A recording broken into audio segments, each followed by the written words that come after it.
Hello, and welcome to The Fool and the Philosopher. The Philosopher and The Fool.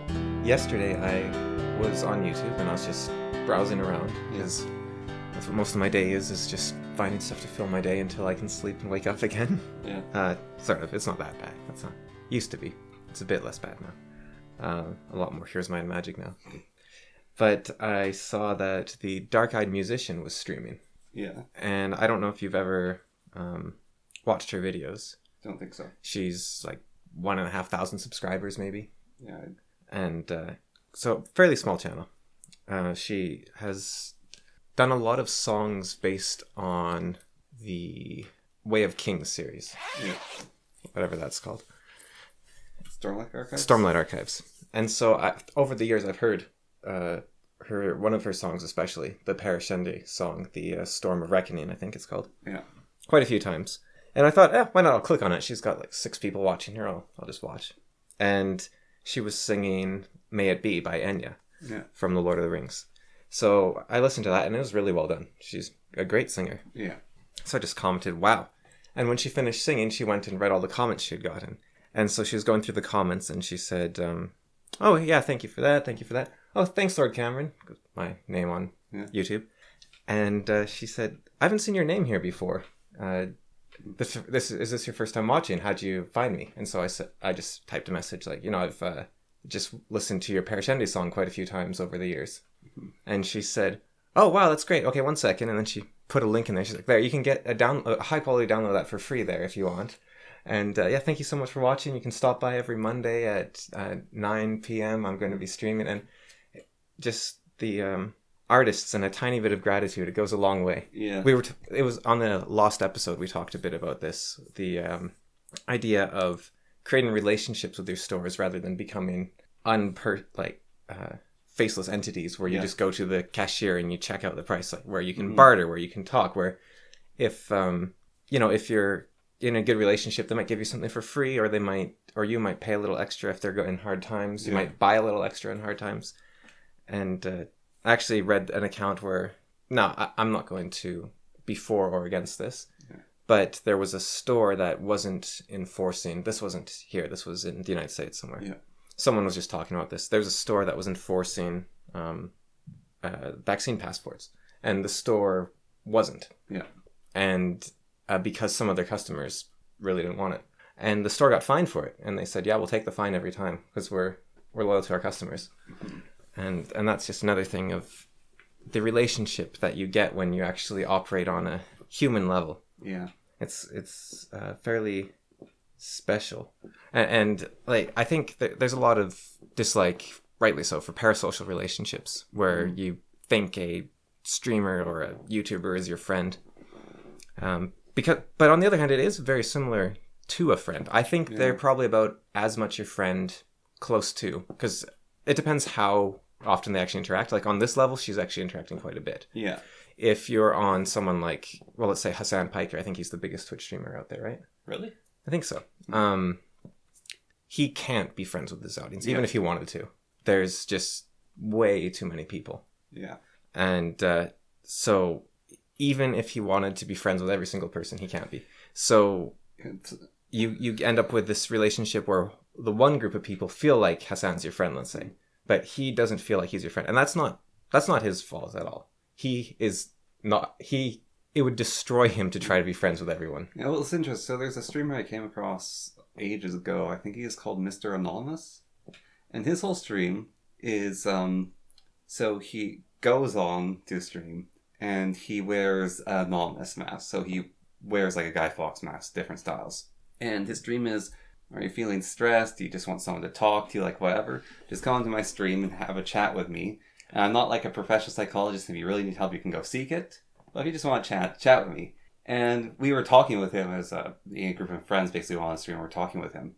And he basically said to us, I don't want to get any bigger than this, because then I'd no longer be able to talk to people. And that's what he wanted to do, was just talk with people and listen to their problems and give advice. And that's kind of cool. Yeah. Yeah. So there is a lot of bad that can happen with it. But I think it is on the smaller level, on like a community level. I think you can get to the point where even let's say you have 1,000, 2,000, 10,000 viewers. Yeah.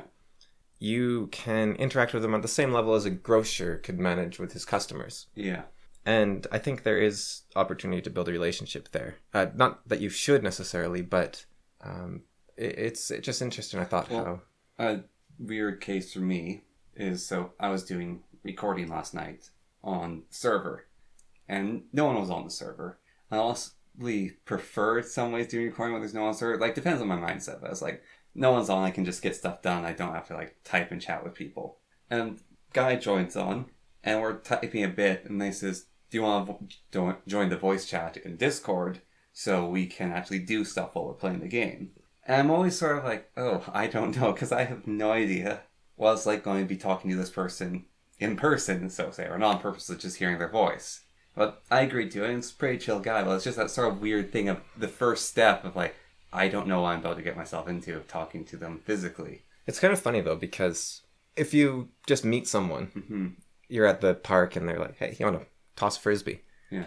You've instantly dealt with all those steps. Yes. Whereas online, it's, okay, first there's the chatting, and then there's like the friend accepting, let's say, and then there's the voice chat, then the face chat, and then the meet in person, and it's much slower. Now, when you are a channel that creates things that people go to rather than meeting organically, there is the potential for stalking. Yeah. And in that case, meeting people, you might want to take cautiously.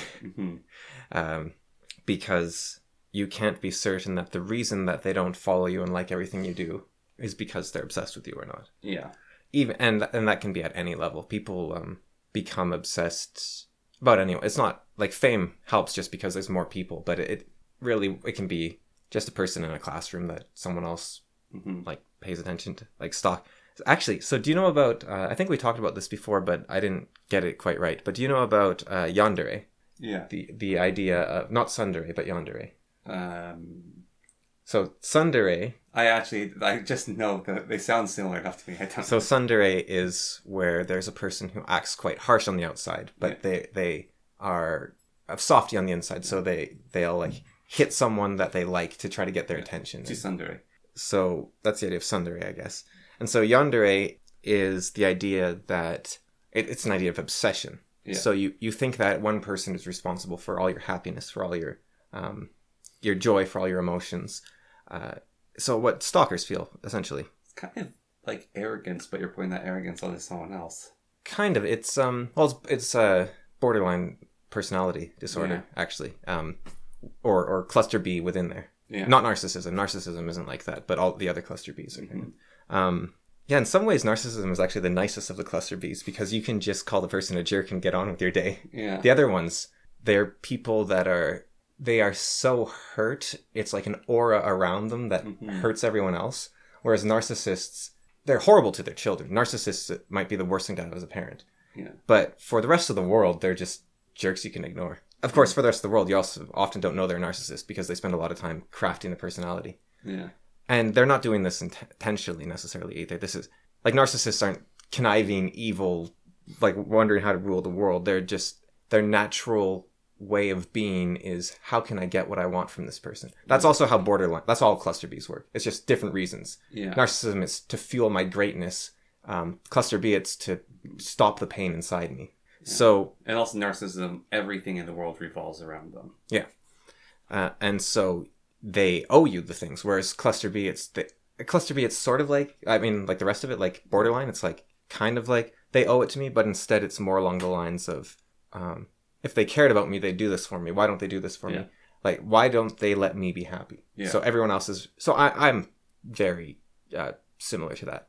Like, why is this person preventing me from being happy? And that's, I think that's something I've gotten a lot better on in the last few months, but it's hard because you get challenged and then you realize how hard it is because you're like, okay, now I know what to do. But then when it doesn't come up as often as you'd think sometimes. Yeah. So, and I don't think I'd consider myself maybe I'd be borderline at one point. I don't think so anymore. But I think at one point it was affecting my life. When I was in Victoria and I was very lonely, I would try to manipulate mostly a specific person to, and by manipulate, I don't mean like, oh, I'll control them. It was more like I wanted a reaction out of them because anything was better than loneliness. Yeah. and I was just so lonely. And when they didn't respond to me, it's like, why do you hate me? Like, I'm so lonely. Can't you? So I'd just say more and more extravagant and crazy things to try to get their attention. Do more and more extravagant and crazy things to try to get their attention. And thankfully, that didn't seem to lastingly destroy our relationship. But it is not good, obviously. In anime, I guess there's this idea, and so I watched this anime called Future Diary. I don't know if you've seen that. No. Okay. You're watching a lot of scare things. It's very popular. Okay. It's very famous. It's one of the top popular. Okay, you're not watching shonen then. How's that? Yeah, this one might be, and typically not. No. Yes. Because shonen's all terribly paced. But I learned that. I was reading. It's like, why is all anime terrible? And someone's like, no. Any anime that is 13 episodes or shorter is generally good. It's just shonen tends to be like 40 episodes. Yeah. And they have a huge amount of filler. And the pacing. So, Future Diary is horribly written. The plot is so weak, but the pacing is excellent. So it's like, okay. So I just watched it to the end, and I didn't like every moment of it, basically, but I was able to keep watching it because it wasn't horribly paced like something like Attack on Titan. So I could do it. But there's a character in it. She's kind of the founder of. This is how I learned about all this. Yeah. Was she's kind of the founder of the idea of yandere. Yeah. And she's absolutely obsessed with the main character. Yeah. And so I was learning about it, and I came across a Tumblr, and I forgot its name, which is fine because I wasn't going to say it anyways. Because I don't really want to draw attention to the Tumblr for two reasons. Are they called Tumblrs? Like, is this subreddit, or is it Tumblr and Tumblr? Or... Oh, it's a Tumblr account. Okay. Yeah. So Tumblr or... Yeah. Tumblr's quite a powerful website, so you can... Even after it killed itself? Well, all they did was they banned what topics could be on Tumblr. The baseline is still there. It's a very... You can build... It's kind of like MySpace, where... You can build your own website within it. So you can kind of do whatever you want with Tumblr. Yeah. So it's not like Reddit where it's all forums, and it's not like Facebook where it's all profiles. Yeah. It's kind of a combination of profiles and DeviantArt type thing and... Web builder? Yeah, it's kind of whatever you want. Yeah. It's a blog. It's for blogging. Yeah. So you can create blogs, you can have people comment on them, or you can disable that entirely. You can do a lot with it. So, and the reason I don't want to talk about why I don't want to draw attention to this one is because I don't want them to lose their space necessarily. Yeah. Yeah, well, no, not necessarily. I don't want them to lose their space. I don't want them to go to it in the first place, but I think having it banned would be the worst of all options. Yeah. And secondly, I don't want them to get harassed or something. Like not that we have that sort of reach, but it's just the principle of, if you check all your boxes across all your T's when you begin, then no matter what happens, you're already set. Yes. Like if we suddenly tomorrow get 10 million viewers, we don't want to be suddenly, oh no, why did we say that? Why did we say we want to be covered.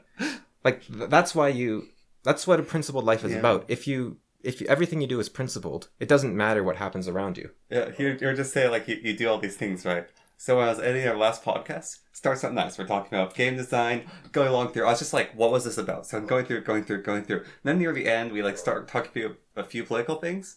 Then at the very end, we start talking about Nazis. And it's just like, someone goes in and it's like, oh, this is like game design. Okay, yeah, I can see it. Going all the way through. There's about 20 minutes left. And for about 10 minutes, okay, they get a little political, but I can still relate. Why are they talking about Nazis aren't fascists, but in fact are mystics? Well, it's true. I know, but it's a funny contrast. Just Nazi. And that does actually concern me, like with the Dark-Eyed musician, sorry. She now has on her channel her saying, oh, thank you so much, Lord Cameron, right? Like that is within her video. Yeah. It's not just a comment she can delete. And now you can actually cut out snippets of videos, but... It kind of does make me wonder about the future. Let's say something takes off, and we get smeared in a way similar to, let's say Jordan Peterson. Like, I'm not saying that we are the level of intellectualism, but I think that we are similarly honest in terms of we're exploratory. Yeah. Whereas like someone like Sargon is close, but I think he's more at this point. It's almost like more he's trying to win to a degree. I think, and I'll get into that actually because it's related. But so yeah, this Yandere site is full of people. It's a space for them to write out their obsessions without acting on it, and it's really scary. They're saying, I want to kill everyone that looks at you. I can't believe that girl talked to you. Or I know you turned me down, but I'm always going to love you. I'll follow you everywhere. And I think that the cluster B spectrum is the ugliest mental disorder out there. When you write about something like that and you use it as a vent or whatever, though, you are going to amplify. Yeah. And so you're going to, especially if you write it constantly, it's going to be more and more acceptable. But I think what happens as well is the more you write about something like that, the more it becomes you. Because you don't write what isn't true, right? Yes. And you... Yeah, so there's a bit of a mix then there, because you're going to write more extreme, but then you also might accept in yourself being more extreme. And now it's better that they're doing this than, going murdering people and stalking people. Yeah. I don't know if they would in the first place, but they... And some of the comments in there, like, this is why censorship is so bad. Some of the comments in there are like, man, this sucks, everyone, keep at it. You just keep trying to improve yourself. Cluster B is really tough. Like, they identified it as cluster B as well. Because it is very, very... there's a huge amount of overlap at the very least between the Japanese idea of yandere and the DSM-5 diagnosis of cluster B. Yeah. DSM-4. I never really read 5 that much, but I assume they haven't changed it significantly in the last 7 years. I'd be surprised on some things. Changing conditions and stuff. Although you'd also be surprised how little... they do? Well, like stuff like gender dysphoria, right? Yeah. There's all this discussion about it. Like, all the psychologists are just going ahead. But it is still quite strict. Like, it's actually very difficult to get a diagnosis of gender dysphoria. It's not that hard. But the book moves slower than culture, let's say, which is good. But it also is being influenced by culture, which is not great. Although, the thing about mental illness is that one of the main two components is that it negatively impacts your life. So if the culture so for example, homosexuality at one point would have been a mental disorder because it was ruining your life. Yeah. So the fact that they changed it didn't mean that they now disavow their previous thoughts. It's just the way mental illnesses are defined changed. Or no, that hasn't changed. But the negativity of being gay has lessened in places where the DSM-5 is used, which is Canada and the United States. And maybe Mexico? I'm not sure. Europe has its own. Yeah. And they are actually... So actually, okay. This is kind of a little... Tangent, but DSM-IV was the one before DSM-5, technically. Yeah. The DSM-4, but it was spelled IV. Yeah. And the reason that the DSM-5 is 5, which I saw Aidan Paladin, who does a lot of psychology paper reading, got this wrong where she called it the DSM-V, which it's not called, or at least it shouldn't be from what I remember, because European's book is called, I don't know, but it's the number 10 or something. Yeah. And so what happened is the American Psychological Association wants to merge with the European one in terms of their diagnostics. Yeah. So they don't want to use Roman numerals anymore. They want to standardize to Arabic numerals, I guess. So they switched from IV to 5. So because they want to eventually merge them, and I guess that's a statement of their intent. Yeah. But yeah, the cluster B appears to be... But the thing is, they... treat yandere, and a lot of viewers of anime seem to treat it, as a double-edged sword. As in, wow, wouldn't it be great to have someone totally obsessed with you? But of course, you don't realize how bad this would be because... how bad this would be because they are actually crazy if they're totally obsessed with you. The thing is, I don't see it as a double-edged sword. I see it as a single-edged sword in terms of, I don't want someone to be obsessed with me. My best friend recently sent me a text message. Yeah. Or he said, and this is the reason why he's my best friend, because of what happened. Yeah. He sent me, and it said, my New Year's resolution is to every day think about you, because I feel like, we haven't talked in a long time, and we're growing apart. Yeah. And I sent him back, it's about quality, not quantity. And he said, fair enough. And that's why he's my best friend. Yeah. Because we don't have the same... Actually, we have very different beliefs a lot of the time. Yeah. But our core is the same. And that is what is so much more important than being right on the surface. This is something that I think I noticed recently with Aiden Paladin, actually. I'm bringing her up again because of the psychology thing. Yeah. Where she gets a lot of her stuff right, and she points out a lot of problems in culture and relates it to psychology. But I was watching her on Sitch and Adam, who are podcasters. Yeah. And also reading a lot of the comments on Sitch and Adam. And everyone there, I'd say, is right, more or less. Like, the SJWs, they're crazy. Here's a lot of reasons why they are. Here's a lot of... And I think, like, the Lotus Eaters, similar sort of situation. Similar sort of situation.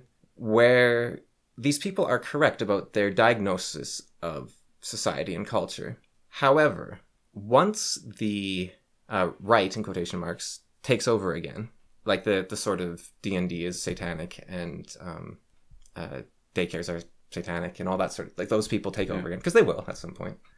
All these people will be the people reinforcing that. Because they have no idea what they're actually talking about. They've just... They are opposed to whatever the left says, and the left in quotation marks again, and that is true whether or not they're right or wrong. And why I think this is because, so I'll give an example with Aiden Paladin. She is a libertarian, and Adam and Sitch, who are probably left-wing centrists, kept questioning her jokingly on libertarianism, and she had no answer to any of their questions. So they said, well, how would everything function? She said, well, there's something called the NAP, which I don't know what that is, personally. Yeah. But what she described it as is the principle of you need consent to do things. Yeah. So you can come into my house if I consent to let you come into my house. So everything's based on consent. So therefore, murder is wrong because you do not consent to be murdered. So that is her basis for building society. So they said, what about if a child agrees to have sex with an adult? And she said, well, children are not capable of consent. And so then they said, so can you have sex with an animal? And she said, well, no, that's wrong. And, the animal can't consent. And they said, okay. So why can you eat animals? Do they consent to that? And she's like, well, no, but they're not allowed to be part of the NAP because they're non-rational beings. And so they're like, okay, so bestiality is okay under the NAP. And she's like, well, no, because that's just wrong. It's like, well, why is it wrong? She's like, well, it's just, can we just agree that... And then a lot of the comments, and I went to Reddit to check this out too, because I was very curious, what's the libertarian argument against bestiality? And nearly every comment I've seen about this is people saying, wow, what's with these pro-bestiality people, these pro-bestiality furries? Like, this is disgusting. How can you say this? They aren't addressing the argument. And I think most people appear to be incapable of addressing arguments.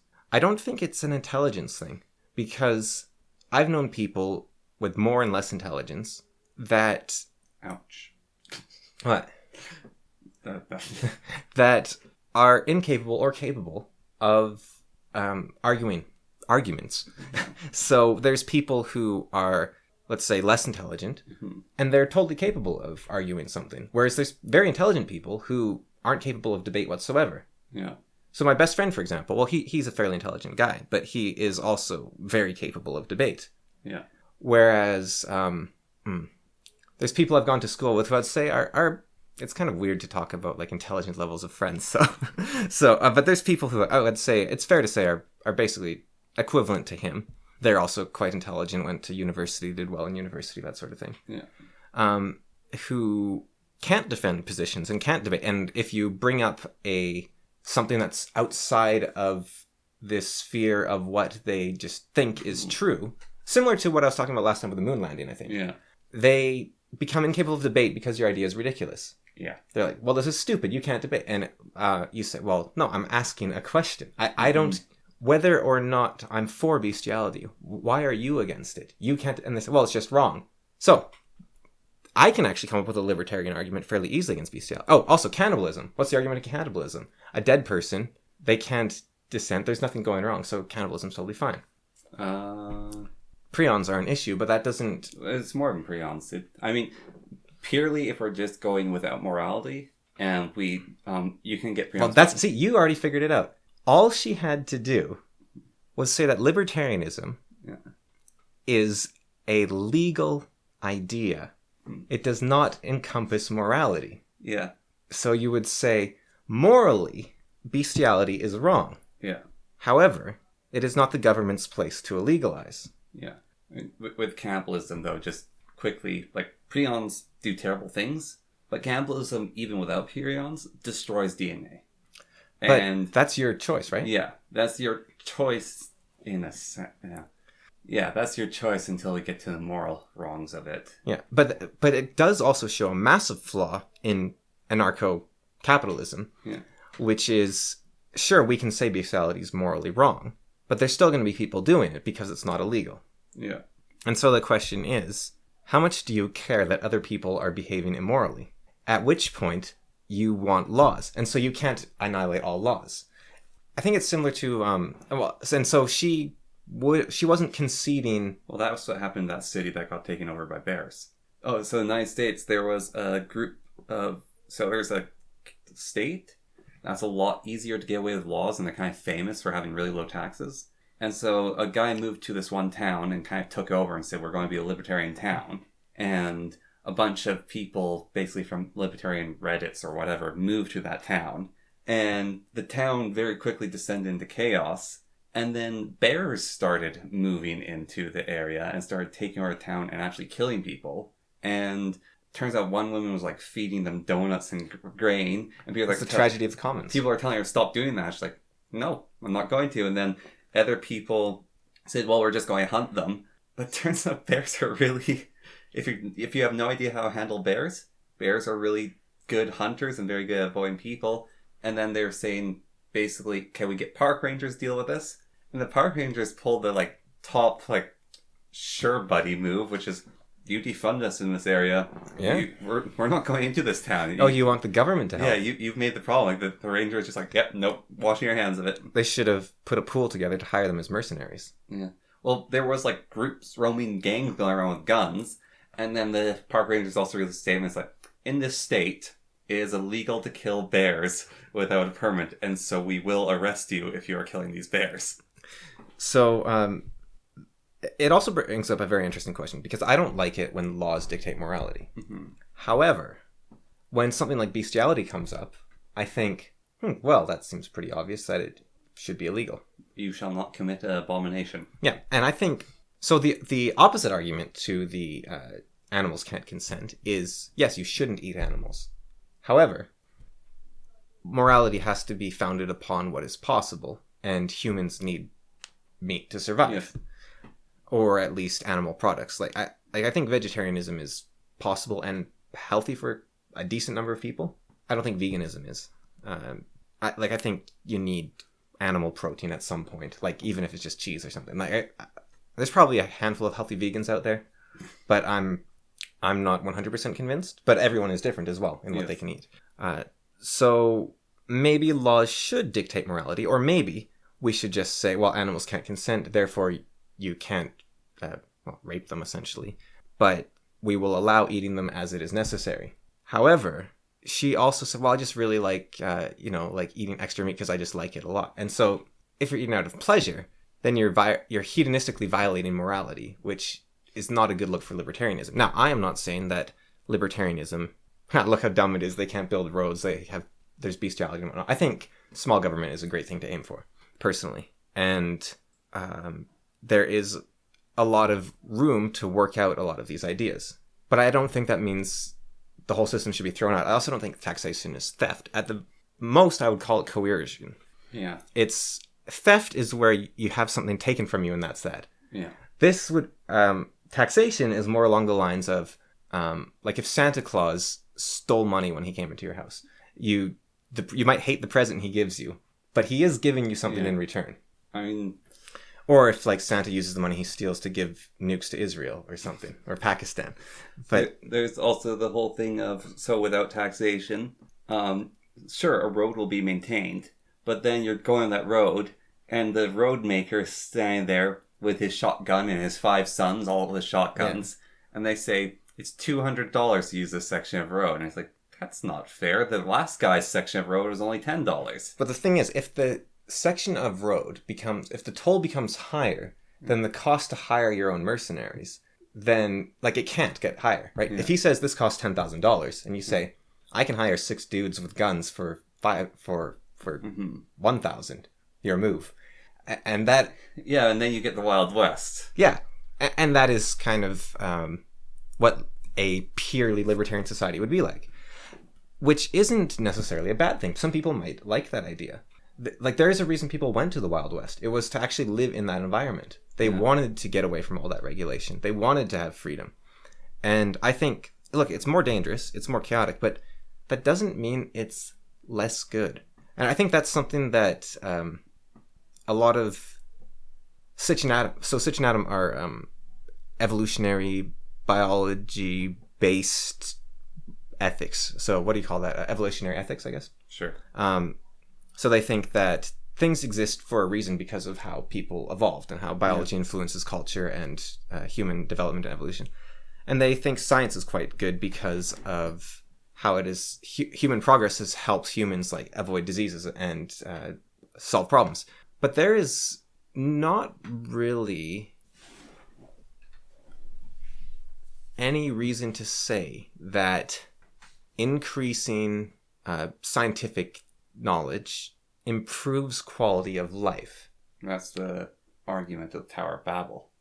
The like from the Bible or the book series? The book series, but also from the Bible of sure, you've progressed a whole bunch, but you don't deserve to have this progression. Well, I think it's not even deserving. It's you have created. So now you have cars and you have planes and you have medicine. Great. What does that mean? It means you have planes and cars and medicine. It doesn't mean you're happier, healthier, wiser, more fulfilled. Yeah. Now, I think health is very nice to have, but human health took a massive hit about 40,000 years ago, I think. 10,000 years ago. So the agricultural revolution. Yeah. When we stopped being hunter-gatherers. Lifespan shortened massively. It's when arthritis appeared. It's when back pain appeared. Because people were working on the in the repetitive motion so much. It's when a whole bunch of joint pains and headache, hypertension type things appeared. And I think only now are we finally emerging from that. So you can say if you stick with progress long enough, maybe at the other end there's this shining. Yeah. And you know that's similar to leaving the Garden of Eden, going out into chaos. You grab from it the necessary, and it is hard. Like it costs 10,000 years of human suffering to get there. But hey, I mean, if you look at humans as one entity, then it's got all the time in the world and it's immortal and it's worth, like, it's hard in the short term, but long-term payoff. It's the longest of term payoff. So what technology tends to do, this is one of the most interesting things from Yuval Harari, Sapiens author, points out, every technological health advancement has been dealing what we've done to ourselves? Well, no, it tends not to increase the quality of health of individual humans. Yeah. Actually, sorry, not health advancements, like wealth advancements. Yeah. Tends not to increase the individual wealth of humans, like it does to a degree. Yeah. But what it does more so is it increases the number of humans. So you get stuff like cities where there's a huge amount of poor people, and it allows some people to be very rich. Yeah. But what you every time you increase wealth, the population goes up. So if you keep population equal, these advancements would be amazing. So the Black Death increased wealth across Europe. Yeah, and increases the power of serfs by a huge amount. Yeah. So basically, humans, when they get wealth, they'll just keep filling the niche of the wealth. Yeah. And going outwards. To the point of mass suffering. Yeah. Yeah. And however, something interesting has happened to the human population in the last 10 years, 20 years. Yeah. And it hasn't actually happened fully yet. It'll be another 40, 50, I don't know. Yeah. It stopped growing. It's still growing in India and Pakistan, and that's the main ones. I don't think there's many more, but it's still growing to a degree. But for the most part, it's slowed down massively. Yeah. To the point where my sociology teacher was actually worried about the survival of humans. He was saying like, "Oh, this is so terrible. People aren't having children. We're all going to die out." Even if only 1 in 10 people is having one child, we're going to be okay for a long time. Yeah, and then what will happen is the next generation will have way more kids. Yeah, like when there's space to fill up again. Yeah. He was also Indian, so I think an average Indian household has something like 8 kids. So you see the average like Canadian is like 1.3 or something, and so you go like, they have no children. What's going on? Yeah. And my teacher was very fond of you. Did you ever? Yeah, I talked with him a few times, and like, "Oh, you're Cameron's brother. How is he doing?" He said he's a very challenging student. I liked him a lot. I think I would have loved his class if I'd been in a better mindset for it. Unfortunately, I had just broken up with my girlfriend, but he was he's a sociology teacher. He's the kind of guy that is teaching all these SJWs their stuff, right? Like he's the one saying like, "Oh, women should rule everything." Like that was the sort of lessons he gave. Yeah. He was saying it though to be inflammatory to a degree. Like he once said, like, I can't remember, but we got in a big argument with him, and he's like, "Yes, good. This is what I've been wanting. I want more of this. I want you to speak up and question me." And one time he said to me, like, "Cameron, it's so great when you're actually here and you're like arguing with me." And I was like, "Yes, sir. I just like, my mindset isn't there." Yeah. But he wanted a class where everyone was like at each other's throats. Yeah, but peacefully, but like arguing with each other. He actually wanted to just stir the pot. Like the one when he said, women should rule everything. We'd have perfect society, no wars or anything. Yeah.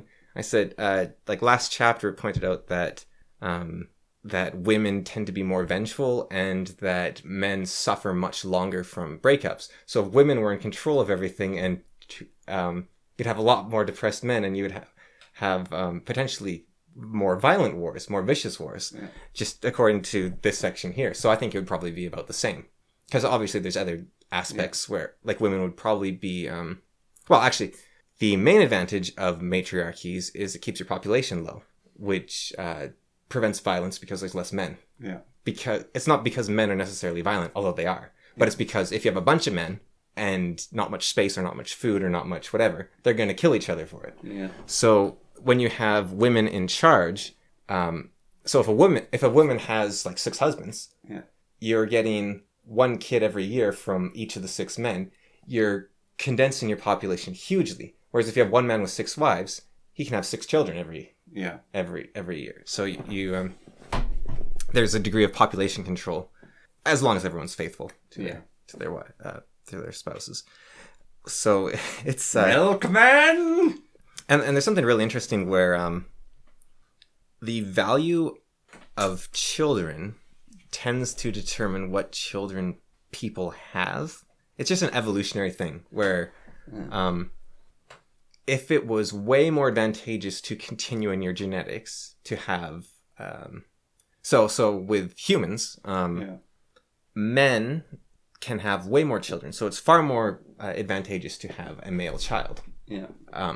Except something like half of men never have children. Yeah. It's something like that. Yeah. Whereas like 80% or 90% of women do. Yeah. So you can say, okay, so a man is the crazy gamble of like all or nothing baby, whereas a woman's a pretty solid bet. So you kind of so evolutionarily it's about the same to have either child. Yeah. Slightly more men tend to be born. But isn't you have like twice as many female ancestors as male? Yeah. So that's where that would come from, that only half of men reproduce, or something weird's going on that I don't know about. I can't think of any other explanation than half of men don't reproduce. There might be something weird in there. But let's say that women took twice as much resources to generate. Then you might only have half as many women born because it was so expensive. However, they've become so much more valuable. It might be worth it to a mother to have the female child anyways, even though it costs them way more. So it's very interesting that, like I imagine, for example, in lanternfish, what are they called? Lanternfish. They are lanternfish. Yeah. Anyways, I imagine they have way more male children. Yeah. Because they're way smaller and they have a pretty good chance of reproducing. Yeah. But yeah, way less resource investment. Whereas the females are quite valuable to have. So having one is a great thing, but it's also a huge investment. Yeah. So it is interesting how they just sort of balance. Yeah. But yeah, so you get a bunch of people that, this is me talking about biology without knowing much about it. When you get to the morality, psychological sphere, Yeah. you have a whole lot of people saying like, oh yeah, you're so right. But they have no idea why they have the positions they have, other than they were... I saw this clip of this kid he was playing like Monopoly or something, and he was crying, and his mom was filming him. It's like, what happened? Aren't you happy? You just got a bunch of money. He's like, no, it's all gone. He's just like bawling his eyes out. Just like, oh, why is it all gone? He's like, because of taxes. And she's like, oh, but it's part of the game. No, it's not. Yeah, it is. It's part of the game. You got to pay taxes. Like, I hate taxes. They make everything not worth it. And the mother or someone had captioned the video, "A libertarian is born." But so maybe something like that happened, or you thought, wow, this law is really stupid and unjust. Yeah. But a lot of these people, they set themselves in opposition to something. They say, well, I don't want to be an SJW, therefore I am right wing, when they don't understand their position, or they don't understand why the SJW position is wrong, except that all the smart people say it's wrong. Yeah.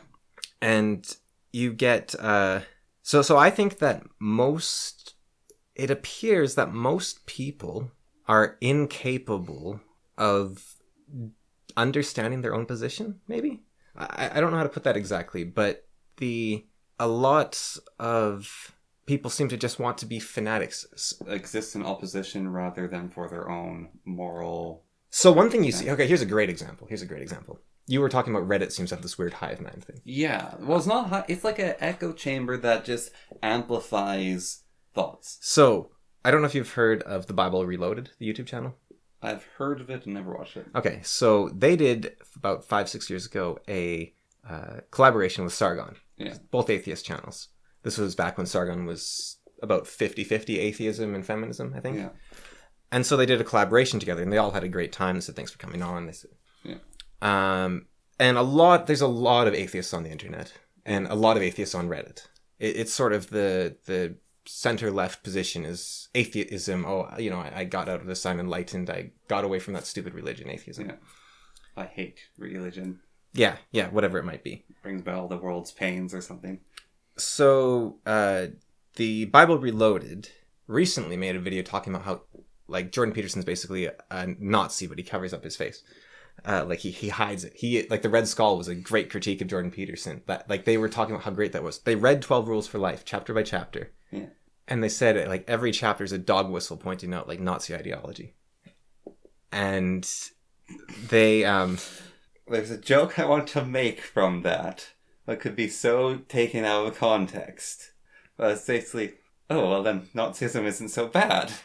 Well, if Jordan Peterson was... That is the thing. Like, that's what we talked about last time. That's the part you were talking about last time that seemed controversial. I said there's nothing inherently wrong with fascism or Nazism. It's... Now, obviously, there is, because we saw what it led to. Yeah. Although fascism... Long-term fascism has only been tried by Belarus, and it's not great there. No, I have a friend from her family fled from Belarus, and she hates her home country's leadership, and she's really upset that her family had to leave. But they're not, like, genociding their citizens. It's just a bad place to live. Yeah. And like, you probably can't step out of line without punishment. Yeah. But they're not just... there's not arbitrary genocide. They have a good reason for their genocide. And all their neighbors hate them, especially Poland. But there's nothing they can... their citizens attempt to flee all the time. And Poland doesn't like immigrants. So. Yeah. And the only reason Belarus can keep standing is because Russia keeps protecting it, basically. But they... I wonder why Russia protects them. Like, hey, we're not the bad guys of Europe. Look at Belarus. This might be part of the reason. They also just might want to prank all the neighbors of Belarus. Yeah. Like, having that in the thorn of the side of Poland and everyone else next to it, that's a good position for Russia. Russia is in control of the dog. Yeah. So they... And a lot of these SGW type channels you see online, like the ContraPoints or Philosophy Tube or Vosh or Hassan Piker, or they're all atheists. they all were part of the same sphere as Sargon and the like Amazing Atheists. They were all working together. And then they fractured because some of them, once they lost their religion, they converted to the new one. Yeah. And others realized it for what they were, and they switched over again.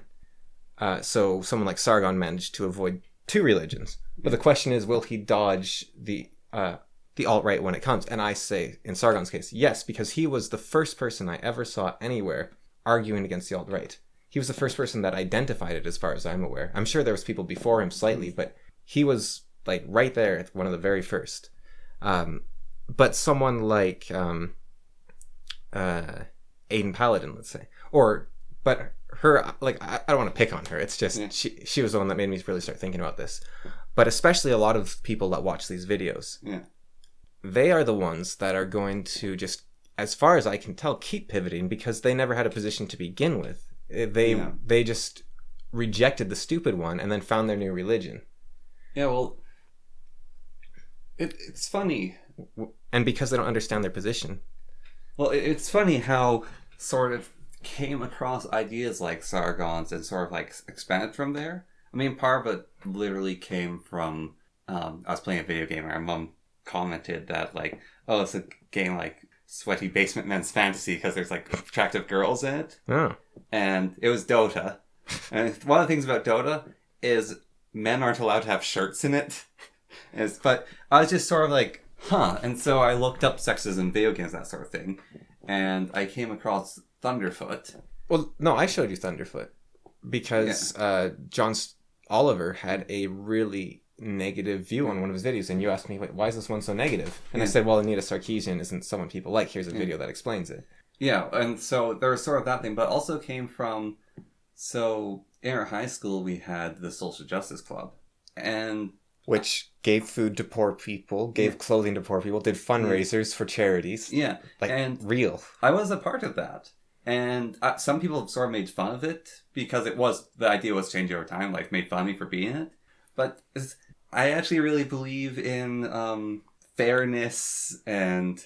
Well, is it fair to give stuff for free, get stuff for free because you don't have anything? Well, like sort of fair moral ideas and helping people and that sort of thing. I'm not sure I'd call it fair. Okay, I'm not sure if I wouldn't call it fair, but but just sort of like that idea of like I do think charity's a good thing though. Yeah. And also I'm quite against racism and quite against these things. And then I was wondering why everyone was being so racist and so horrible and like these sort of concepts like why is everyone being so sexist and where is this all coming from? Yeah. And that's how I sort of like this isn't right. So one thing I saw on... That was basically my feeling. This isn't right. These people say they are right, but they're way overcompensating and they're just petty in their vengeance now. So one thing I've said about people who consider themselves like center-left or even centrists, because the political compass is out of whack, where people consider, like Donald Trump far-right, when he's like a centrist. Yeah. Well, not really. He's right-wing, but like I guess both American parties are kind of right-wing to a degree. But in terms of the classic thing is anyone right of Mao is like a right-winger type of thing. Yeah. But a lot of we'll call them centrists and center-left to a degree. They say, why is Jordan Peterson so obsessed with the left? Like why does he hate the left so much? Like he's obviously right-wing because he hates the left. He's obsessed with the left. And what the few, sane people out there that there are, hopefully there's a lot, but will say is he's not. He's anti-extremism. Yeah. The right is not a threat right now. Mm-hmm.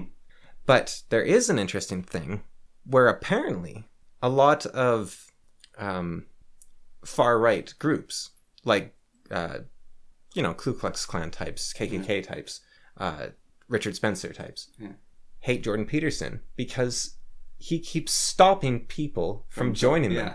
And I've actually read testimonies of people saying, one kid was saying, I was so far right, my parents got into screaming fights constantly with each other about whose fault it was. Like, they were so worried about me. And then one day my mother stormed into my room, slapped 12 Rules for Life down on my desk and said, read this.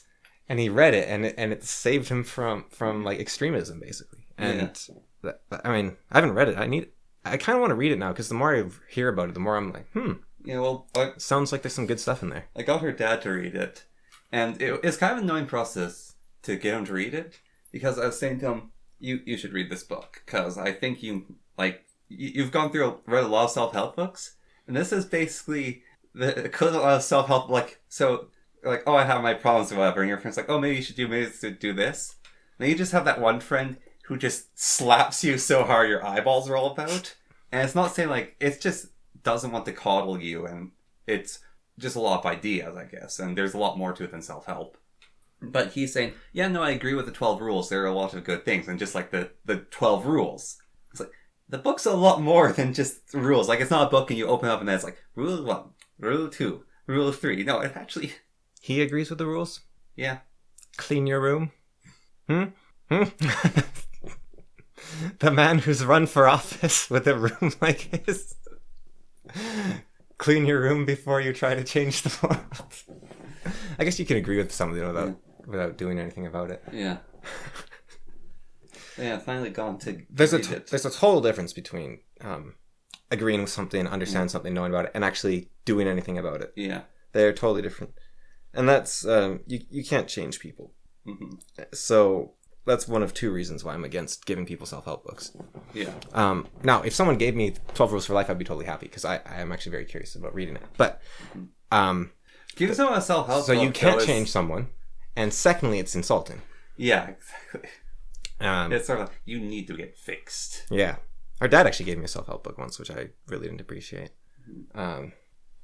Because it's insulting. Mm-hmm. It's like, wait, what? Why? You know, sometimes he'll also recommend, this book's very light, or a self-help book. And the reason why I read them is they're usually relatively short. And so I can understand basically what his current mood is on the self-help book. But I would just say, with not in response to him, but just in general about self-help books, just implement one book and that's all you need. Yeah, no, for me it's basically, okay, what's his current, where he at? Yeah, I can't bother with that. It's part of the thing. You can't change someone, so I don't know. I don't know if anyone... So I'm curious, actually, you used to read the webtoons, the website with webtoons. I read Tower of God on it. Okay, so there's this one webtoon that's fairly popular, and it's called Unordinary. Yeah. Have you heard of it at all? Is it about a talking raccoon? No. Okay. No. Okay, so... that's Sarah and Wu or something. Yeah. So Unordinary's concept is every single person in the world has superpowers. Right. So they have one power. So like Worm or something? Or not quite like Worm. So it's been in the society for quite a while. And the person actually explores kind of how society would be built up around this. So there's... The government's called the authorities. Yeah. And basically you get into the authorities by being powerful. So let's say someone has ability and they can punch and can break a wall. They have a lower tier power. And your powers can increase in strength, but it's that's a low tier power. So they're just going to go through their life. They're not going to be all that wealthy. They're not going to be all that prosperous. Whereas someone has the power to fly, and they can fly really fast and makes them stronger, all the flying, all that stuff. They're going to be high tier. So their life is going to be a lot better. Then someone has the power to stop and control time. They're god tier, super powerful. They're going to be in authorities, they're in control of the government sort of thing. So it explores that idea. And so it's a system very much based around power and force. And there's a lot of physical brutality in between people. I'm proving I'm stronger than you. I'm going to give you a beat down. But because of the system they have, it's really easy to heal people. But so basically it takes place in a school, which is a tick against it, I think, in your books. But the main character has no powers. And he's basically brutalized almost every single day of his life because he's a cripple. He can't defend himself, and he tries, and he's trying to get in the system. Anyway, story progresses, go through a bunch of things. I don't really want to spoil it too much, but at a certain point, it gets really, really, really dark. And at the start of the game, really, really dark, a bunch of people oh yeah, finally, these people are finally getting their comeuppance for being horrible. And it's just the people commenting are so petty in a way. These people are getting beaten to within an inch of their life, and it's getting what they deserve. And it's no one deserves that on either side. And that's what the author was desperately trying to communicate. It's This is wrong for everyone. Well, so what I've seen is there was a lot of racism in the United States, especially, and there was a authoritarian religious regime in the United States for hundreds of years, and the Catholic Church. Yeah. And a lot of the stuff they did was beneficial. A lot of stuff they did was very, very negative. And in the 60s, 70s, 80s, there was finally pushback. And by the 90s, the 2000s, the pushback was complete, and you had a fairly centrist society, I think, to a degree. Then Obama was elected, and that was pretty much around the time when it all started swinging the other way. And you're like, okay, well, the left, just the left, quotation marks. Because the thing is, the politicians aren't left or right. They just want to be in power. But they represent what the people think they're voting for. Yeah. So if Obama's voted in, it doesn't mean that America is suddenly going to be a left-wing place, because they're not a left-wing country. But what it means is suddenly the people feel like they are a left-wing country. And I'm using these terms very loosely. I'm using them kind of in the American sense more than the proper sense right now, which I maybe shouldn't do. Let's use progressive, collectivist. Problem is, I want to talk about two dimensions at once. Okay, so the authoritarian libertarian is going to be fixed. But when I say left, I am saying more progressive. This isn't what left-wing means, but this is what I'm going to use it for this episode only. Yeah. Is left is progressive collectivism. Yeah. And right is individualistic conservatism. All right. And so when Obama was elected, it was a sign that people were more progressive and collectivist feeling, even though Obama himself isn't. Yeah. In fact, Obama is more conservative than Trump, probably. And probably more progressive, though. Yeah. But I think he's more progressive. Wait, what the heck did I just say? He's more progressive and more conservative. Maybe he's about the same. It depends on the topic. Well, that's the thing. So there's axioms, right? Like, when I do a political compass... You mean axes? Yeah, axes. Yeah. So when I do a political compass, I end up in the center. Yeah. Well, that's because I have strongly agree, strongly disagree on various different things. So I can strongly agree with one thing that would say, oh, you're right wing, and then I can strongly disagree. Well, but that's kind of why it doesn't work in the first place. Even if you do divide it up into progressivism, social constructs, and collectivism or not. Yeah, so imagine you have like a circle. Authoritarianism. So you can create a circle by a bunch of different points. Yeah. But those points... So two people could look the same if you look at the circle. But then you look at their points, and the points can be in exactly opposite spots. Yeah, well, there's a name for those diagrams, but they're the ones Pokemon uses, the pentagrams. Yeah. Yeah, and when you take the Big Five personality assessment, so someone like me, I have fairly low extroversion, I think. Yeah. However, some of my aspects of extroversion are much higher than average. Yeah. It's just there is one or two areas where I am extremely low, and it brings my whole average down. So if you look at the breakdown, there are sections. For example, my in my openness to experience, I am marked on it as being very uncreative, I think, which is an odd one. I disagree with a lot of the question structure, actually, but I tend to have issues with answering surveys anyways, because I answer the questions having thought through them. So, for instance, on the political compass test, some of the questions might say something like, do you think that... It's hard to demonstrate. I'm trying to think of one that... Okay, let's say, do you think that... are you like pro-ethno-state, let's say? Yeah. And so you'd say, well, yes. And so that would make you... it would put you very far right on the political compass test. Yeah. However, that is also that is a left-wing idea as well, the idea of segregation, right? Like the critical race theorists were founded on the idea of race segregation. Yeah. They just thought the problem wasn't the race segregation, it was the lack of money going towards one of the races that was being segregated. Yeah. And you look at someone like what's his name? Jared Taylor? Is that it? The ethno-nationalist in the United States. It's not Jared Taylor. The guy that's like, white people need to... Because he is kind of the face of, like, you know, what you would imagine the KKK leader would be like, right? Yeah.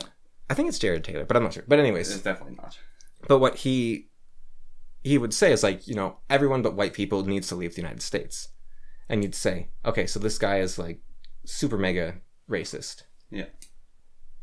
But he also says some stuff, like, I went to India when I was young, before they had many... I guess this would have been between the British kind of pulling out and more globalism.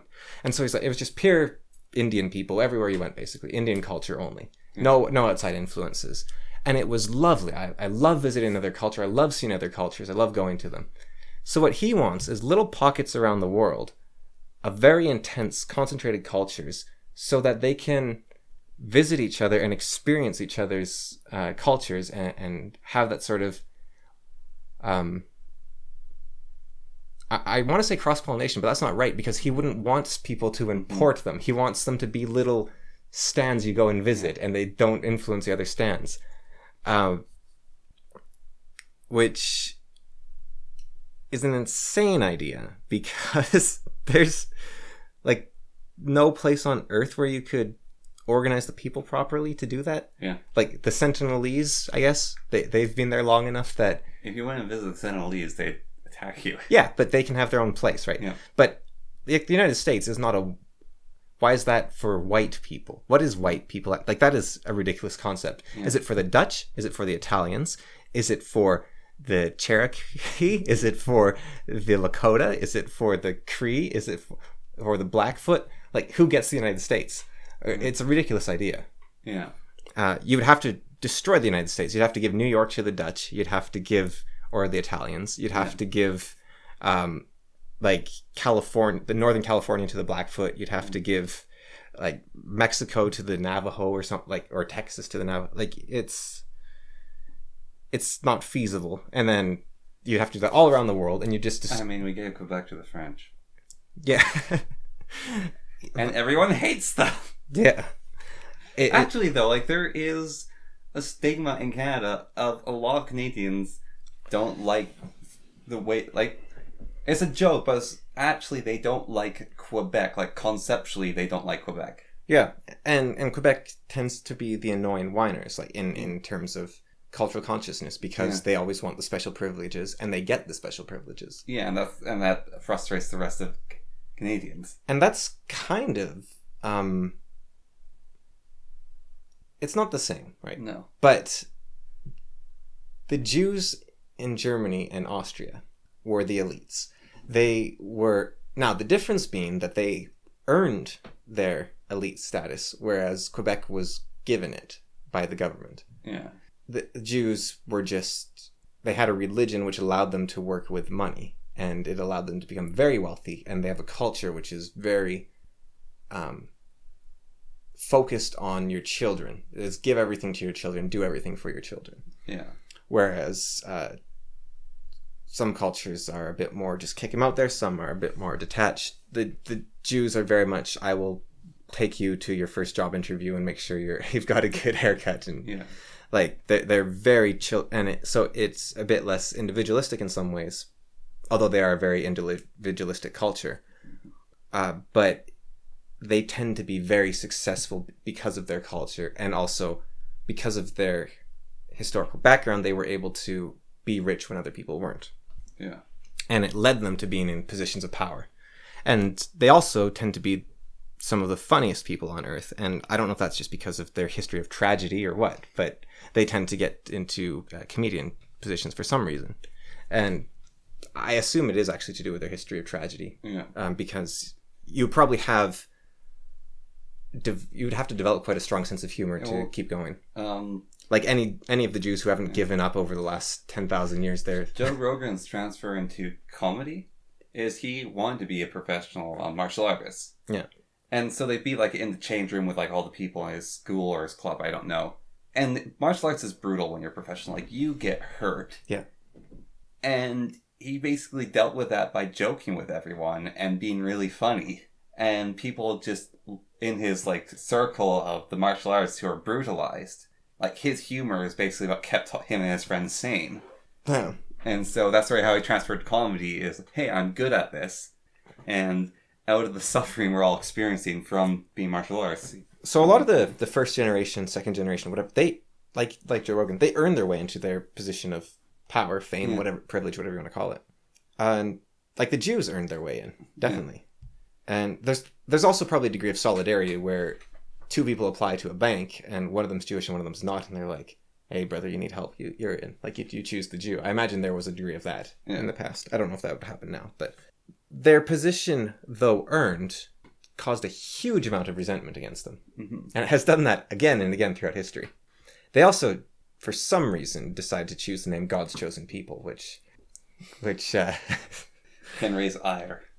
Isn't great for that. Sitch is actually Jewish, and he was saying, and Adam was saying, oh, you're calling to God's chosen people. It's like, hey, I didn't choose that. That's just history. God chose me. But so that doesn't help. But when it's unearned, like it's due to historical reasons in Quebec. Yeah.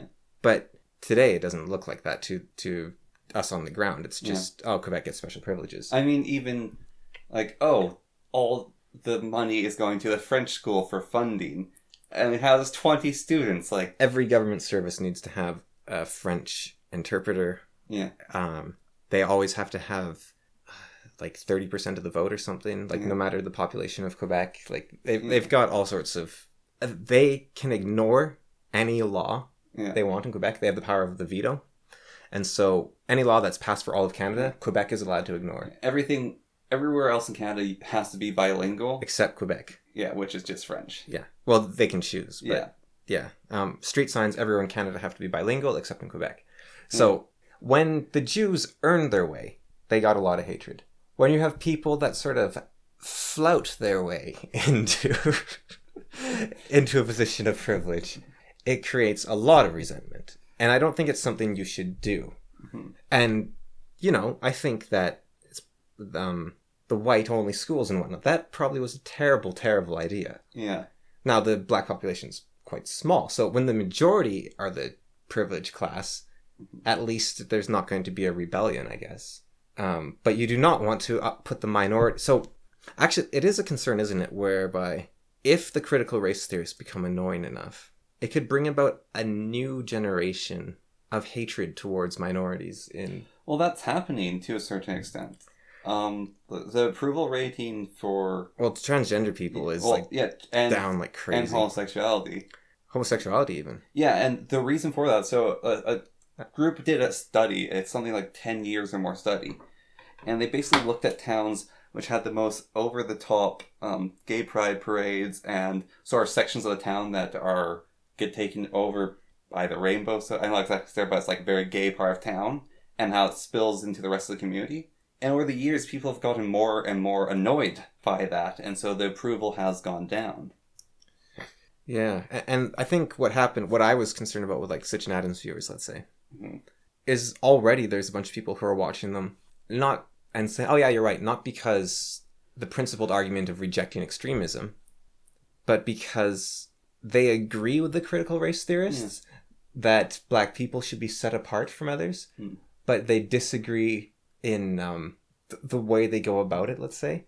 So you sort of get like, I think it's unfortunate, but a lot of people that follow people like Jordan Peterson or Sitch and Adam, let's say, are the racists, and like they're everything that the right is insulted to be, right? And I think a lot of those people are attracted to people like Sitch and Adam and Jordan Peterson because they have very powerful arguments against their enemy, in quotation marks. However, the nice thing is people like Sitch and Adam and Jordan Peterson are so principled, especially Jordan Peterson, that if you listen long enough, it might just be enough to actually... Yeah, well, that's just the thing. Like, I think the readers of Unordinary who've stuck with it have finally kind of understood the point. Is like, it's not who gets abused that the thing. It's abuse is bad altogether because it's actually like at parts it can drag on. Yeah, but that is a very important lesson that but it's been demonstrated so many times, and it's just so weird in the comments seeing that. It's like, okay, can I spoil it? I guess, or yeah.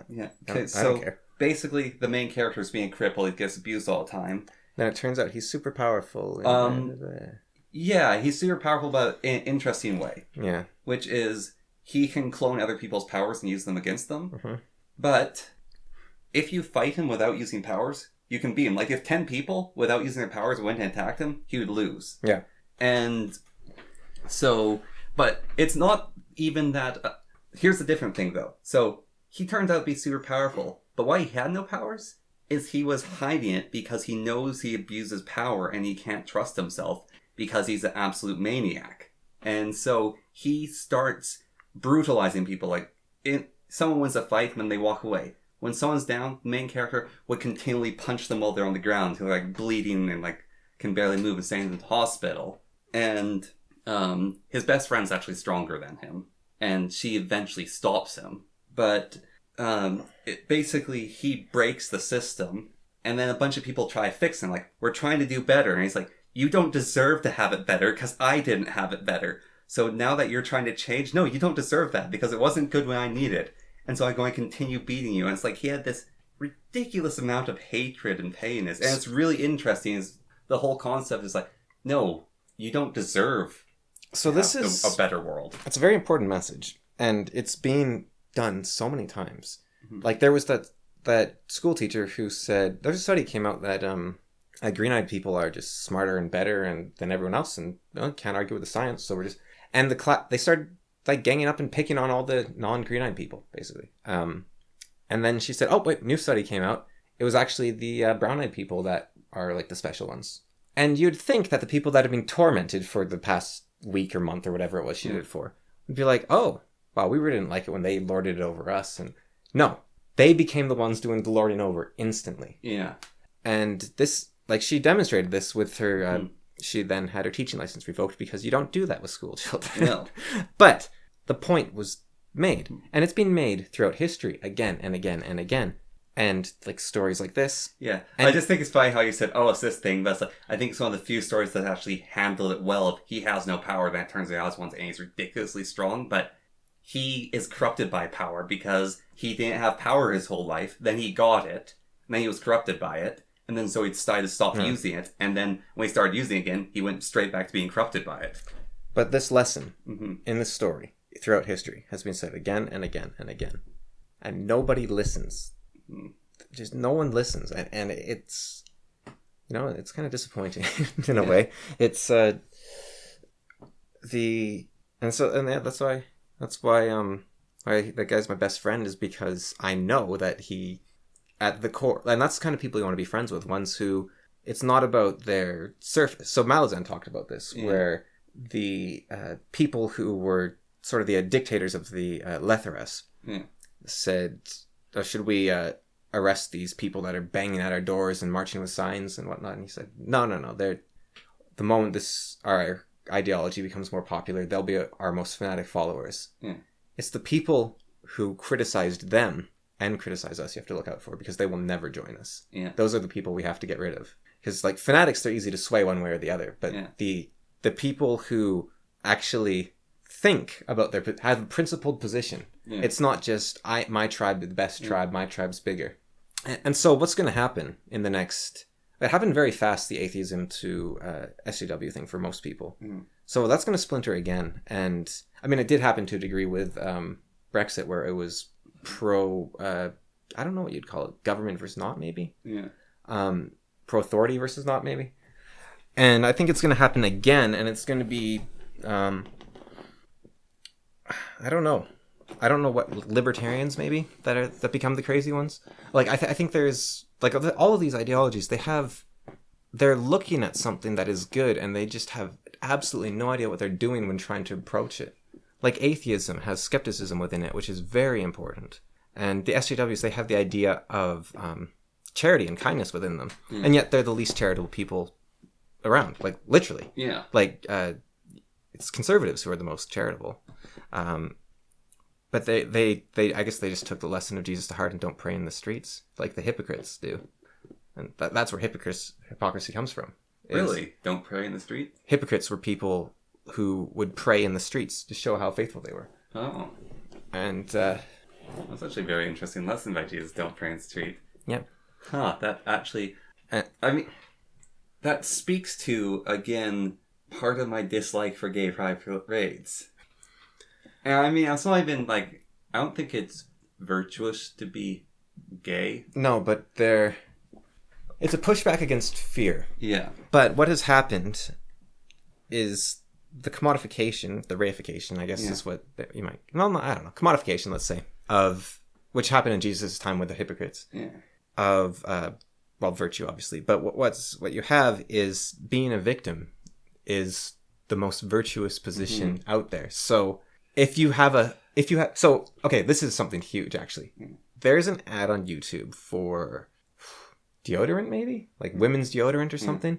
I don't remember what it was for, but they're showing your aesthetic. So they show this goth person, and then she like I think it's the same person over and over. It's just like, we support you no matter what your aesthetic is, right? Yeah. So she spins around and she's like this sort of hippie, lovey nature person. Spins around and she's like a beauty model. Spins around and she's like raising her fist in the air at the head of a group of people with signs with like her like feminist anarchist symbol, right? That's not an aesthetic. Yeah. These marketers, I think marketing is the cause of most of this. I think they're the ones that are saying like, hey, if we increase this, we can sell to them. If we create a collective, then we can sell to that collective. Yeah. I do think marketers are behind a lot of this, and the news media. It's if you look at well, apparently Glee also had it. If you look at Occupy Wall Street, there's tons of people in Wall Street protesting constantly, endlessly. That was the main thing that was happening for quite a long time. If you look at a timeline, newspapers they started publishing. This is when it started. It was very steady when they talked about racism. Yeah. For, I think it was several decades even. Very steady. They started like doubling, tripling, quadrupling, octupling their talk about racism, sexism. And the Wall Street movement died out. Yeah. Because the focus changed. Everyone became worried about racism. Newspapers are, the news, what they are the vehicle for the elites to get rid of unwanted things. They say, oh, give them something else to be annoyed about, so they leave our interests alone. We like our Wall Street privileges. Yeah. Get them to talk. Get them angry at each other. The people are uniting. Get them angry. Like that is what, because it's always been about class, right? But the upper class's goal is to make it about race or about sex or whatever. It's make them fight each other.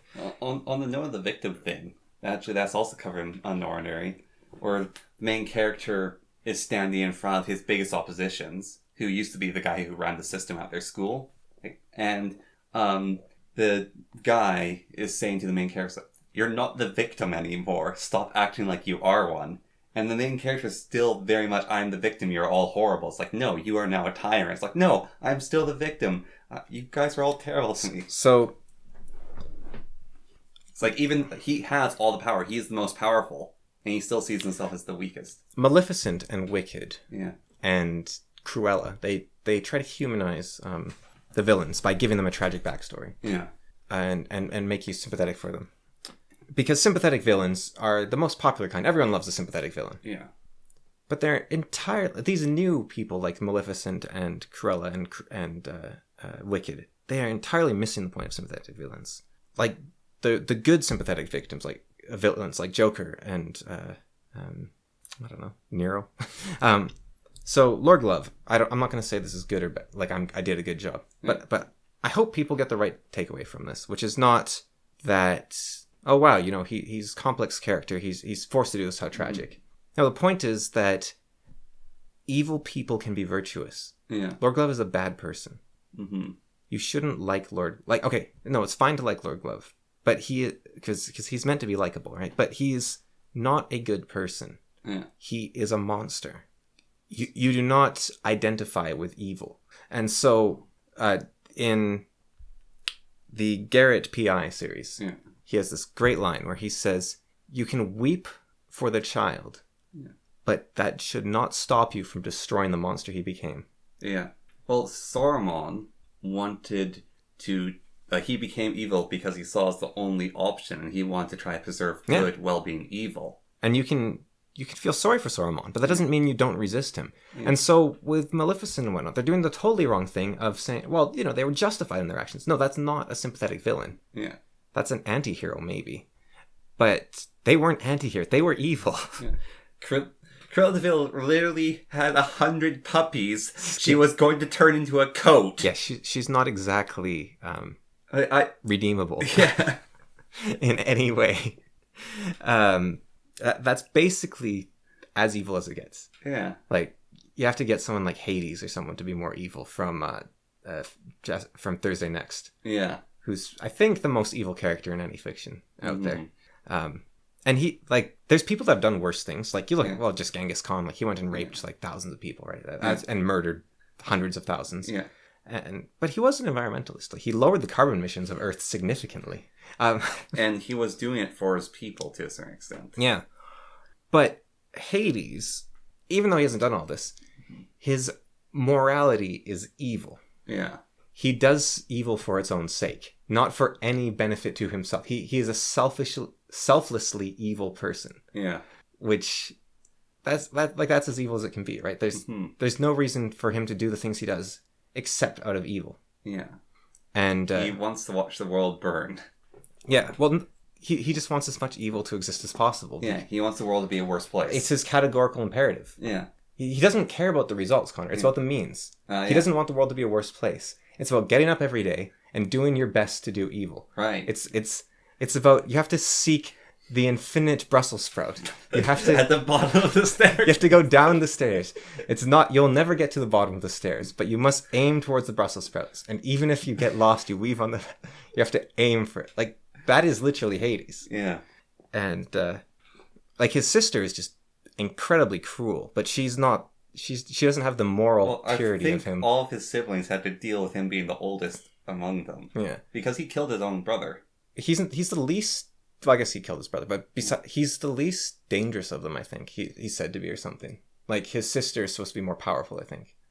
Like, he's unkillable and can convince you of anything, right? That's his thing. He can lie to reality. Yeah. Well, he's unkillable and he can convince you of anything. Yeah. But his sister can rewrite the world.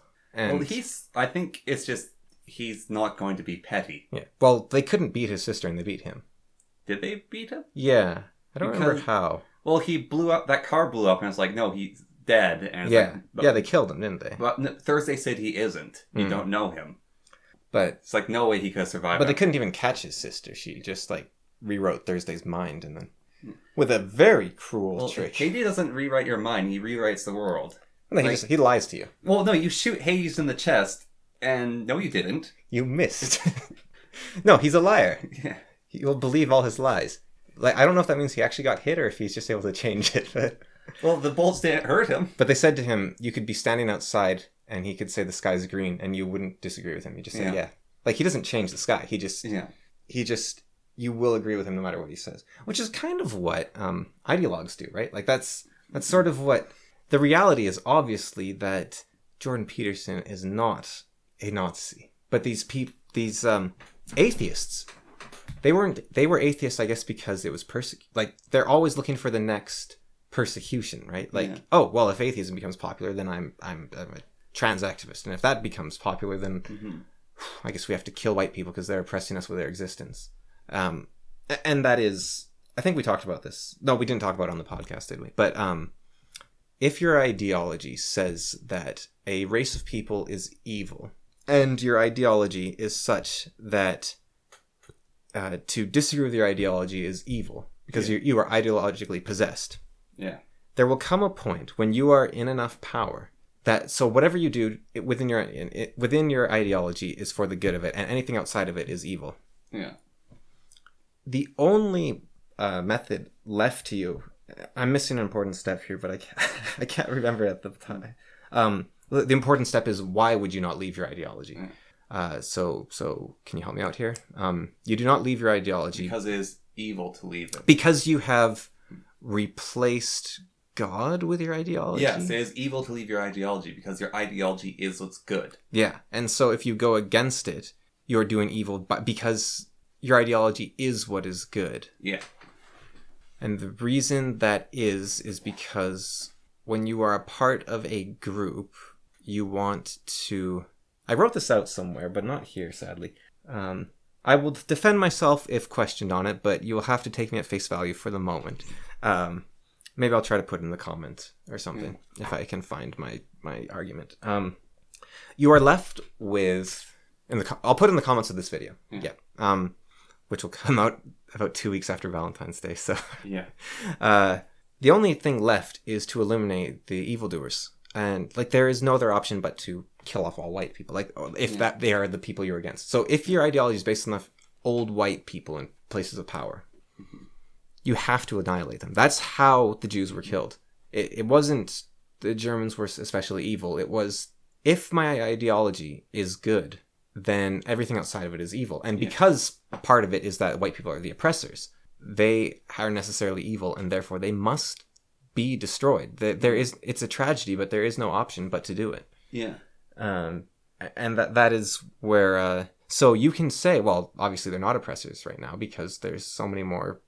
you're wiping them out. There's privileges to everyone. They are not doing anything to you, like the Jews in Germany. Yeah. But you will look up at this blue sky and you'll say, yeah, I guess you're right, it is green. Because to do otherwise would be evil. Yeah. And yeah, I really need to get it because it is a very powerful idea and it is important to get fully, properly done. So I wanted to... so this is a follow-up on something you talked about a while back where you were working for Dad and he asked... You didn't like doing the heat pump stuff. And he asked you, well, what's wrong with it? And you asked, is that the right question to ask? Because you felt like that was kind of a weird question. And... Well, sort of. So I said I just didn't like it. Yeah. And wanted more reason than that. Yeah, and so you thought it was odd to demand reason because it was enough that you didn't like it. Yeah. So... I mean, the question can come from basically trying to get to the bottom of it, and then it's like, oh, you just didn't like working outside. But... Yes, yeah. And so that's what we came to. But I think I missed a point there when I said that, where your agency is totally ignored in that whole thing because you are trying to defend the fact that you don't like it, right? Yeah. But so what your agency is totally gone because it is a totally valid question for you to ask yourself, why do I like this? Why am I doing this? So it was looked at in totally the negative, but there is a positive, which we both didn't see. We both ignored. So you should be able to ask, why do I like this? Why am I doing this? And if you don't have an answer for either of those, you shouldn't be doing it. Yeah. You do not need to dig into the negatives because a reason to do something is not there isn't many negatives. Yeah. You should do those things which are greatly positive to yourself because there is infinite number of things you can do in a day. You shouldn't even waste your time with doing the things that are only kind of good. You should be doing only those things which bring you the most benefit you can. And you're saying... So when you're asked, why don't you like this? You say, there's no reason. Like, now to answer someone that, you have to reject their question, which is very hard to do because it is not a valid question to ask. And I didn't realize this, and I don't know if you realize this, but... Not really. I just felt kind of miffed getting asked that. Yeah, but... That's as far as I go. I was like, why do I have to... The question you were asked was not a valid question from your viewpoint. Yeah. Now, from our dad's viewpoint, it might be a valid question because I'm not even sure if it is because that would be supposing that you owe him your time. Yeah. So, I mean, it's kind of weird if someone comes with you, right, to a job and then you say, why are you doing this? Like, if they came with you, there's already the presupposition that they wanted to be doing this in the first place. Yeah. So I guess what you could say is, why don't you like it? You could say, I didn't realize there is no good here for me. Yeah. Because it's a very hard question to dismiss because why don't you like it? You're like, well, there's nothing I like. It's like, oh, why don't you like it? No. It doesn't matter if there was no negatives. There's no positives. I do not want to continue. Yeah. And so that is what you were saying, I think, because you couldn't think of a specific negative. And so, yes, your answer was totally valid, I think. And I find it astounding that I entirely missed the aspect of your own desires. There's 100 things I'd rather be doing than this. Yeah, exactly. And so that is, I think, part of that idea of, like the cluster B for me, of, not saying I am cluster B because you have to be extreme to get this, but the idea of you gain so much resentment and we talked about this as a codependent victim, right? Yeah. On my part, where I don't want to reduce myself to labels. It's just tying it in more than anything. Yeah. But to only think about the other person rather than yourself of, wait, why am I doing this? Like, yeah, there are 100 other things I'd rather be doing. Yeah. It sounds harsh, but it's not. It doesn't have to be harsh. It's just, look, I'm going to do the things I like, and this is not one of them. Yeah. As simple as that. There's nothing I dislike about it. Or maybe you could say, yeah, there's a bunch of stuff I don't really like, but that doesn't matter. Because what actually matters is I'd rather be doing something else. Well, so another thing that can come from... So what do you not like about this, right? Yeah. So I gave some things I didn't like because I got dug in. But then you're playing the game well, that is wasting your time. Yeah, so I'm playing this game. So I said, it's cold. I was like, we can do it on warmer days. I'm not particularly fond of working outside in these kinds of environments. Oh, then you can focus on the inside environment. I don't like holding my hands above my head while I work. Well, then you can get a stepladder to do it. And so there's a lot of, like, I'm giving reason, and then here's a fact against it. Yeah, so you're playing the game, and you will... Look, if you wanted to be doing it, then that is a good conversation to have, because then you're being offered solutions to problems of something you enjoy. Yeah. Like, for instance, I want to play Here's My Magic, but I can't use a mouse. It hurts my hands. So it's like, so it's like, I can't do this. And it's, well, why not? Well, I can't use my hands. Oh, can you use something else? I can use a controller. But you can't use a controller for a mouse game. It's like, well, actually, there's a program that does it. And so that's when it's useful. But if I never wanted to play Here's My Magic in the first place, it's like, okay, I can't play Here's My Magic. It's like, why not? Well, my hands. Well, I can get you this program. It's hard to program. No, I can program it for you. Well, and at the end of the day, you have to admit the same thing anyways, which is, I don't want to play Here's My Magic. Yeah. So it's very interesting where if you start with the honest principle, and not only honest, but because honesty is hard, but it's also hard to say, for some people, I think, to say, this is not something I want to do. Yeah. So I don't know if you wanted to do it or not, but I just thought it was kind of astounding that I didn't see the second side to it. And so now that I've kind of said I was wrong and you were right, even if you couldn't express your rightness, I'd like to... say I'm wrong about something? Yeah, I'd like to talk about something else you said, where you said that the young should look after the old. When I was talking about it's the old's duty to go out and die for the young, and you said that isn't the case. They've earned it, and the old should. So I don't think I say it in such strong terms. I don't agree with that, but I think I was playing devil's advocate. Right. So, well, I have a better argument then. Let's say, do not ask the most of those who are least capable. Guide the incapable to capability, and let the strong handle the unhandleable, let's say. Yeah. So the oldest people are the most capable, and therefore they should be the ones leading the charge in everything. You shouldn't put the burden of the world on your youth. And so, yeah, no, I think that, I think it is the old person's duty to go out and die for the young people. That's in the strongest terms. Yeah. But like we were talking about with the lockdown where, so the average age for people with no comorbidities who have died from COVID is 82.5. That is an average. That is not the highest. That is the average. The average lifespan of a man is 79.8 years or something like that. 79 to 80 years. The average lifespan of a woman is 82.9 years. So, the average lifespan as a human is less than the average age of death from COVID. You are more likely to die than you are to die from COVID. Wait, I don't know how to phrase that properly. You are more likely to live longer from COVID death than not. COVID's saving lives. No. The Reaper scythe is more likely to take you from time than it is to take you from COVID. Yeah, except that's not really the conclusion you can draw. But the average age of death is higher than the average human lifespan. Yeah. For people with no comorbidities. Yeah.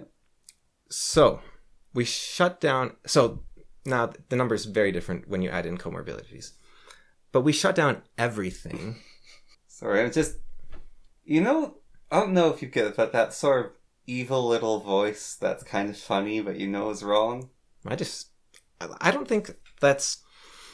Look, if you have a thought and you're going to say it, you might as well say it. Okay, so okay, fine then. I mean, you can qualify it to try to make yourself look like less of a bad person. Yes. But the fact that you said it anyways means you were going to say it anyway. Okay, so stop pretending you're a good person. All right, I will stop pretending I'm a good person. You Hitler worshipper.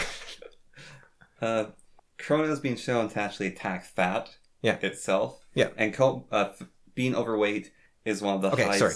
I'm saying yes, as in the Japanese hi, as in go on. Okay. I am not saying I agree with you. But I will, for sake of this, assume you're correct. Yes. Now, one of the biggest comorbidities out there is being obese.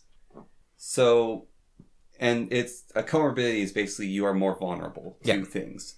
And obesity, in a lot of cases, is actually controllable.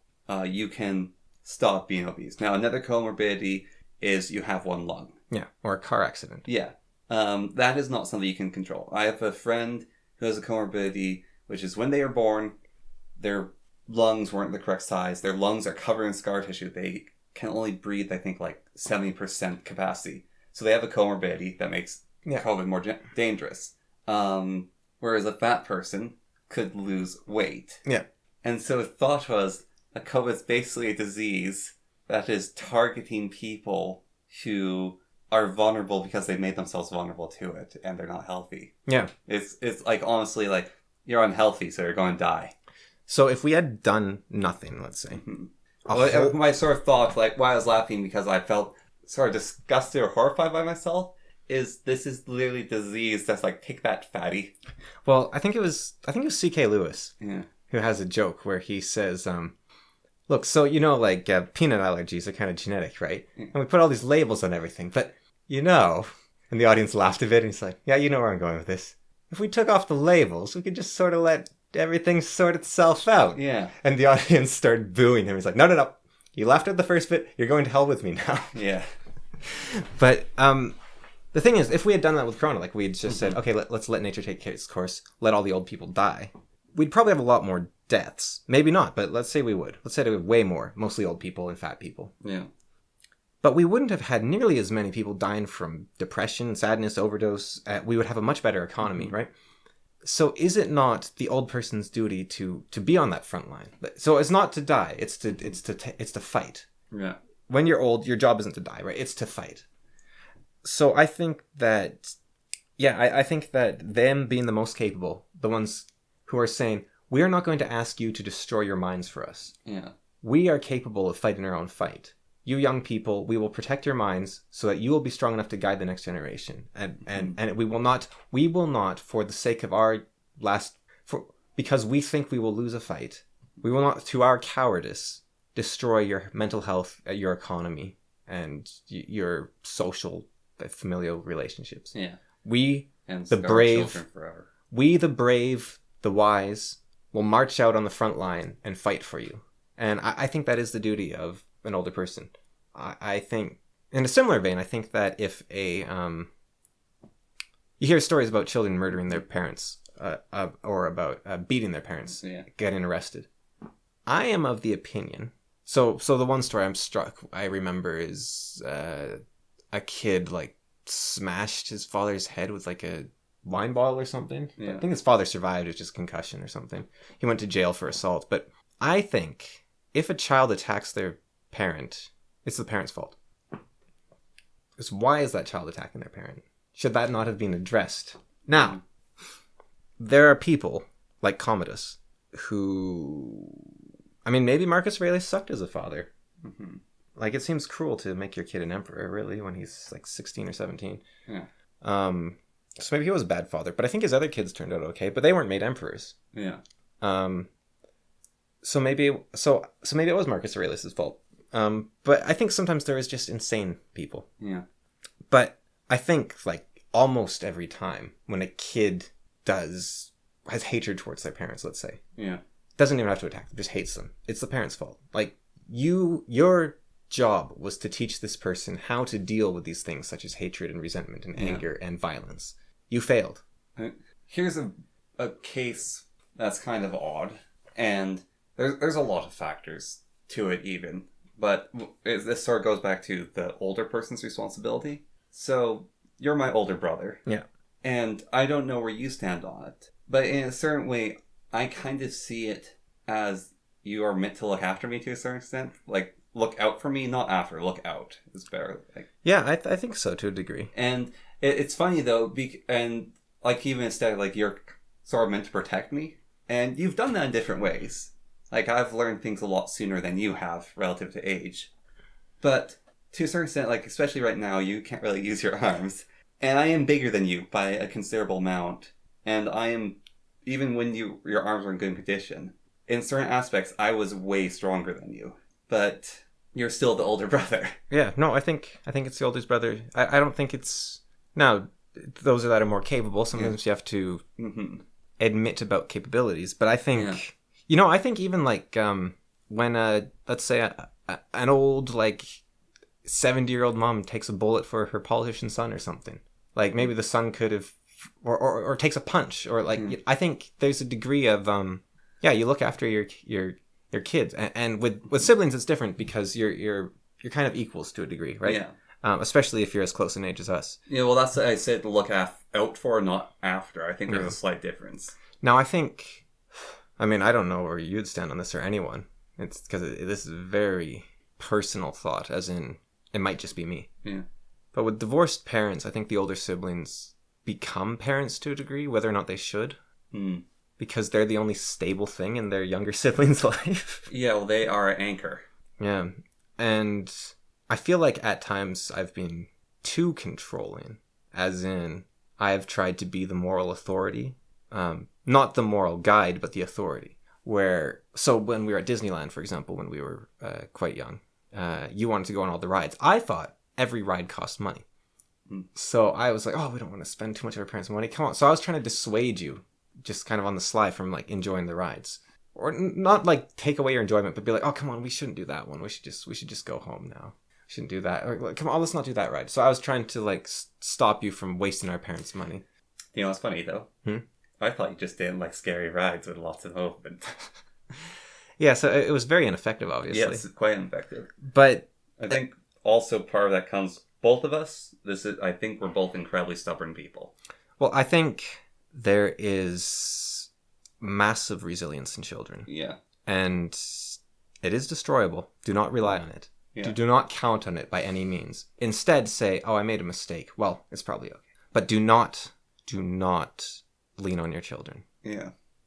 That is monstrous. Mm-hmm. I know. I know. Yeah. And, but I was also wrong. I mean, I was, 8? Like, I don't think, I shouldn't have done what I did with trying to, like, control you, right? But I don't think I honestly noticed it. Yeah, but it doesn't matter. Yeah. It's not about the outcome. It's about, I'm a deontologist, Connor. I don't care about the outcome. I don't care if it made you the man you are today. I don't care if it ruined your life or made you happier. I shouldn't have done it. Yeah. No, that's definitely true. I mean, it's weird because there's deontology and there's the right of your own soul. Yeah.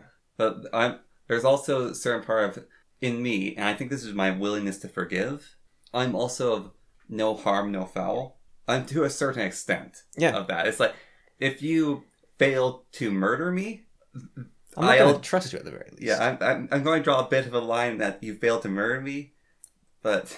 Yeah, no, I think... But the problem with forgiveness is it can be abused. Yeah. I think I'm a very forgiving person, but I'm trying to be less of one, to a degree. Well, no, I'm not forgiving. I'm super resentful. I'm fueled by spite. What am I saying? Well, no, I think you know what? I think they're both true. Yeah. I think my spite is due to my forgiveness because it's not real forgiveness, is it? Then I'm a very forgiving person. Just wait. 4 years from now, the spite will bubble up. I'm very I wanted to go on that ride. No. No, you might think it, but I didn't think I had issues back when I was a bit younger than you. I'm a very forgiving person. Yeah.